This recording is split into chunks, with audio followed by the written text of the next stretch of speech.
Welcome to U.S. History since 1877. In this course, you will survey the major themes, events, and ideas of American history after Reconstruction. I'm Jordan O'Connell, History and Government Instructor at Northeast Iowa Community College. This lecture distills a decade of my written notes taken from Alan Brinkley's The Unfinished Nation, The American Yawp, and our course-assigned OpenStax U.S. History textbook. This lecture focuses on immigration, machine politics, and the social machinery of the modern city. The core question is this: who actually governs a city when newcomers need work, housing, schooling, sanitation, and protection before they can claim anything like equal citizenship? The core competency is to describe new patterns of European immigration and the resulting impacts on America's largest cities.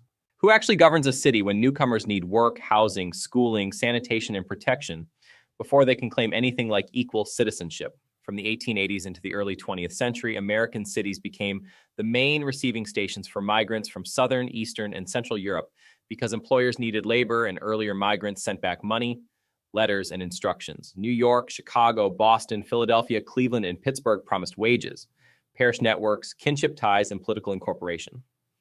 They also delivered crowding, dangerous work, landlord exploitation, and city agencies that responded unevenly to those without money, status, or fluent English.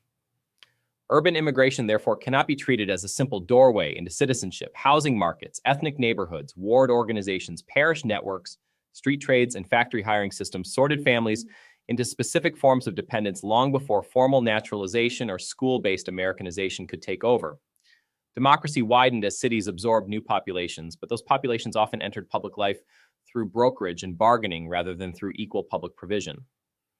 Jacob Riis, Tammany Hall, and nativist critics each saw one part of that machinery. Riis exposed tenement overcrowding and disease.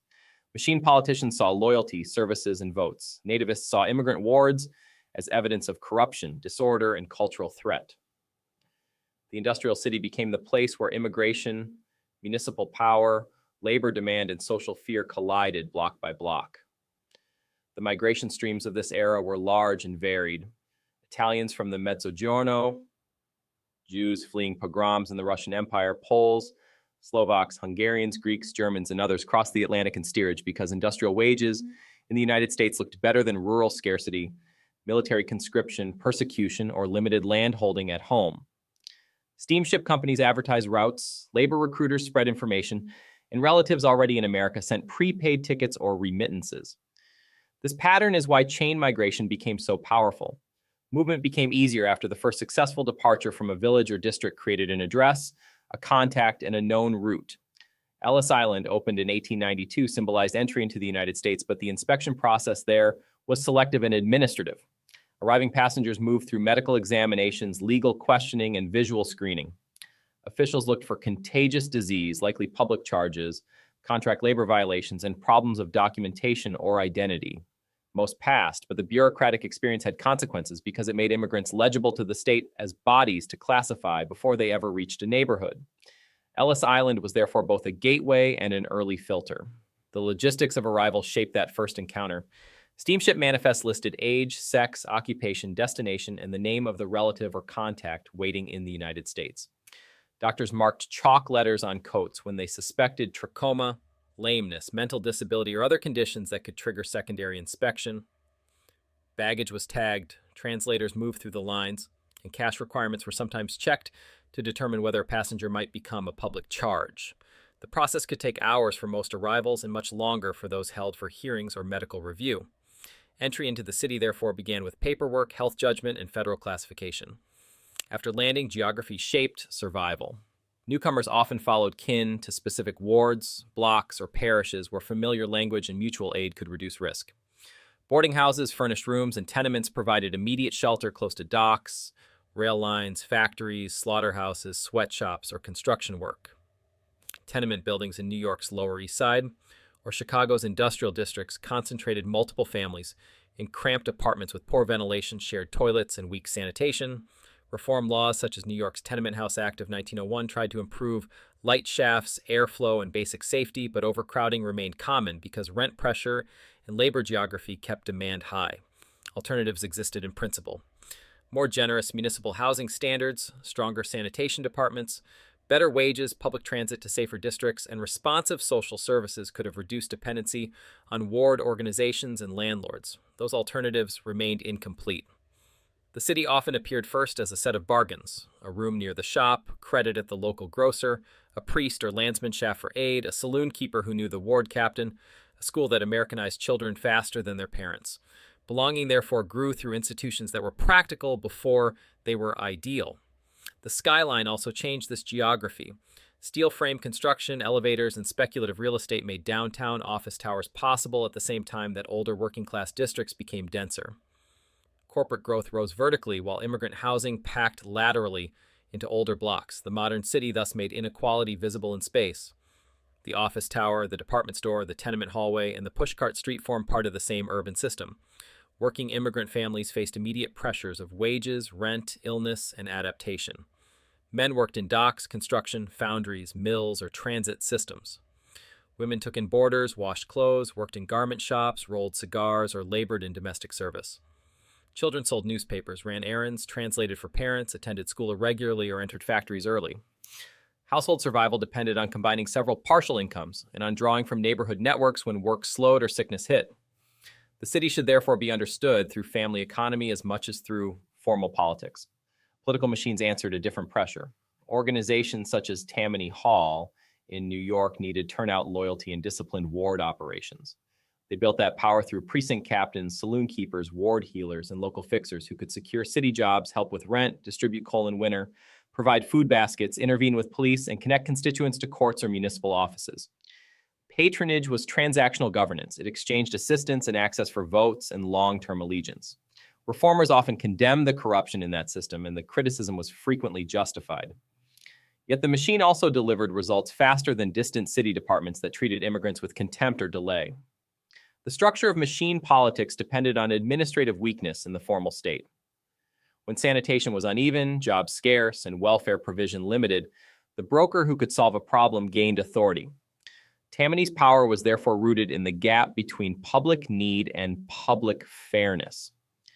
That gap helps explain why immigrants did not experience the machine only as exploitation. Many experienced it as the most responsive institution available, even though its responsiveness depended on dependency and partisan loyalty. That political service had its own street-level logistics. Precinct captains knew which families had lost wages, which saloons were serving as informal hiring halls, and which landlords or magistrates could be pressured before Election Day. A widow might get coal or a turkey basket in December, and a recent arrival might get help navigating naturalization papers, a police summons, or sanitation complaint.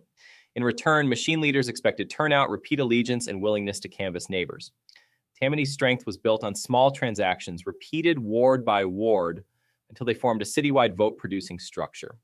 Reformers such as Jacob Riis approached the city under different pressures. Riis, a Danish immigrant turned journalist, published How the Other Half Lives in 1890 after years of reporting on New York tenements and experimenting with flash photography. He wanted middle-class readers to see overcrowded rooms, dark hallways, sweatshop labor, disease, and child vulnerability that could otherwise remain hidden behind brick walls. Exposure itself became a reform instrument. If respectable readers were forced to see slum conditions, housing regulation, and urban reform might become politically possible. Nativists reacted to the same urban growth through fear and restriction. They linked Catholic parishes, Jewish neighborhoods, labor radicalism, saloon culture, and machine politics to narratives of national decline. Older stock Americans joined groups such as the American Protective Association in the 1890s, and public pressure later fed literacy test campaigns and broader restriction arguments. Nativist critique therefore belongs in the same lecture because city growth made cultural difference visible at scale and turned immigration into a political issue rather than a private family decision. Municipal schools, charity offices, and police precincts intensified that pressure by acting as daily sites of Americanization and control. Teachers pushed English instruction and civics lessons onto children who then carried new habits back into multilingual households. Police enforcement could be selective, harsher in immigrant blocks than in wealthier districts, while health inspectors entered tenements to enforce standards landlords often ignored until complaint or scandal forced attention. The same city that relied on immigrant labor therefore sorted newcomers through classrooms, patrol routes, and inspection visits that mixed incorporation with suspicion. When Jacob Riis published How the Other Half Lives in 1890, he was forcing middle-class readers to look at spaces city government had tolerated for years. Flash photography, police-guided night visits, and tightly framed prose turned dark rooms, rear tenements, sweatshop interiors, and alley housing into prosecutorial exhibits. Rhesus was not describing poverty from a distance. He was hauling it into parlors, reform clubs, and municipal debates and making inaction harder to defend. His wording and images were chosen to produce motion. If a reader saw dark bedrooms, foul core of tenement house life, or children packed into unsafe rooms, that reader could be pushed toward building codes, sanitation inspection, park campaigns, or settlement work. The document worked because it converted hidden density into public embarrassment. Reformers needed that embarrassment. Tammany men, landlords, and complacent officials had long benefited from an urban order where overcrowding stayed politically muffled. Rees also wrote from above the people he exposed. He could sympathize with immigrant households and still describe ethnic neighborhoods through stereotype, alarm, and middle-class supervision. That pressure sits inside the source itself. The observer gains authority by naming the slum, but the residents do not gain equal power over how their lives are interpreted. Priests, rabbis, grocers, mutual aid societies, ward brokers, and mothers running crowded household economies rarely control the frame, even when they hold communities together every day. That imbalance shaped the source because it could be used in different political directions. One reader could reach for tenement regulation, sewage lines, and park access. Another could reach for stricter discipline, Americanization, or immigration restriction. Rees supplied the visual charge. The city still had to decide whether those images justified reform, surveillance, or exclusion. The fight over the slum was therefore also a fight over who would get to define urban disorder and what sort of state would answer it. Mass immigration produced a denser, more plural, and more politically contested urban America. Neighborhoods formed around language, religion, kinship, and labor markets, while city halls became inseparable from immigrant life because schools, sanitation, policing, transit, and housing were all fought over in wards and municipal offices. Participation widened, but it widened on unequal terms, with aid often arriving through brokers, landlords, priests, or machine captains before it arrived through universal public provision. Machine politics, reform, and nativism grew from that same condition. Machines survived because they delivered jobs, coal, favors, and legal help in a fragmented welfare order. Reformers expanded because Rees, settlement workers, and public health advocates forced middle-class citizens to see the consequences of tenement life and municipal neglect.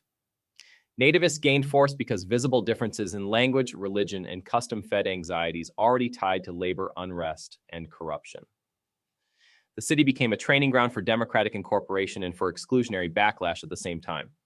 Municipal government itself changed under that pressure. School boards, health departments, building inspectors, police precincts, transit authorities, and settlement networks all grew more central because older village-scale institutions could not manage industrial density. Garment districts, docks, stockyards, and construction zones pulled immigrant groups into different work rhythms, and those rhythms shaped neighborhood politics, school attendance, and demands for services. That leaves the city with no simple verdict. If belonging depends on ward favors and parish mediation, equality remains partial.